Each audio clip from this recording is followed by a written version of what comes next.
મંદાર પર્વત હતો પાર્વતીનો સૌથી મોટો. પાર્વતી માતાના બધા જ ભક્ત છે, પરંતુ મંદાર પર્વત સૌથી જ ઊંચો પર્વત હતો. પાર્વતી માતા ભક્ત પણ હતો. એટલે એક દિવસ શિવજી અને પાર્વતી માતા નૃત્ય કરવા બેઠા. નૃત્ય કરતા કરતા એકવાર એ લોકો થાકી ગયા, કારણ કે તેઓ એક યુગ સુધી નૃત્ય કરે. એક યુગ કોઈ માનવી નથી જીવી શકે. હવે મંદાર પર્વત પર એમણે નૃત્ય શરૂ કર્યું. એટલે પાર્વતી માતા અને શિવજી એક જગ્યાએ થોડી વાર આરામ કરવા બેસી ગયા. આરામ કરવા બેઠા ત્યારે કપાળે જામી ગયેલો પરસેવાને પાર્વતી માતાએ પોતાના હાથમાં લઈને મંદાર પર્વત પર પરસેવાના ટીપા પડ્યા પાર્વતી માતાના પરસેવા. હવે મંદાર પર્વત પર એક કુંપળ ફૂટી નીકળી. કુંપળ એટલે કે નાનું હળવું છોડ પણ નહીં, થોડુંક એક પાંદડું નીકળે એવું એક છોડ તો કહેવાય પણ નાનું હોય. હવે એ બહુ જ ઊંડું એના મૂળિયા ગયા, બહુ જ ઊંડા ગયા. હવે ઘટાદાર વૃક્ષ બની ગયું. મંદાર પર્વત જ્યારે જોયું ત્યારે એને ખબર પડી કે આ તો પાર્વતી માતાના પરસેવાના ટીપા છે. અને બિલ્વ વૃક્ષ, બિલીપત્ર એ શિવજીની આંખનું પ્રતીક.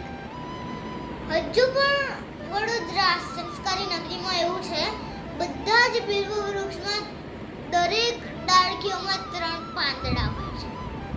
એ શિવજીની 3 આંખોનું પ્રતીક છે. શિવજીની 3 આંખો એટલા માટે હતી કે એક આંખ ધ્યાનમાંથી જોવા માટે.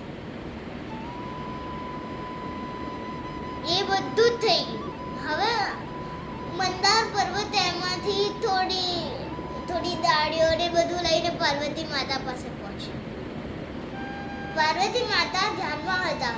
થોડી વાર બેઠો પછી પાર્વતી માતા જાગ્યા તો મંદાર પર્વતે કહ્યું કે આ તમારા પરસેવાના ટીપાનું પ્રતીક છે.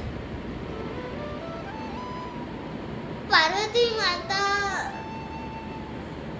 ખુશ થઈને બોલ્યા કે હવે આ વૃક્ષ બિલ્વ વૃક્ષ યા તો બિલીપત્ર નામે ઓળખાશે.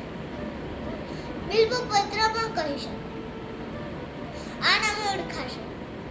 મંદાર પર્વત ખુશખુશાલ થઈ ગયો અને પોતાના પર્વત પર પાછો ફર્યો ત્યારે એના હર્ષનો પાર ન રહ્યો.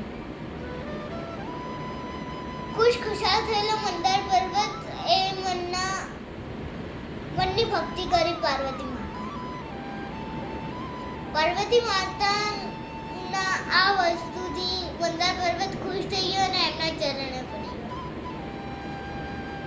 પછી પાર્વતી માતાએ કીધું કે હવે આ વૃક્ષ તારા પર્વત પર ઉગશે, તારા જ પર્વત પર. કોઈ જગ્યાએ આ વૃક્ષ નહીં ઉગી શકે એવું વરદાન મંદારને મળ્યું. એની ઈચ્છા પૂર્ણ થઈ માટે બહુ જ ખુશખુશાલ હતી. વાર્તા થઈ પૂરી.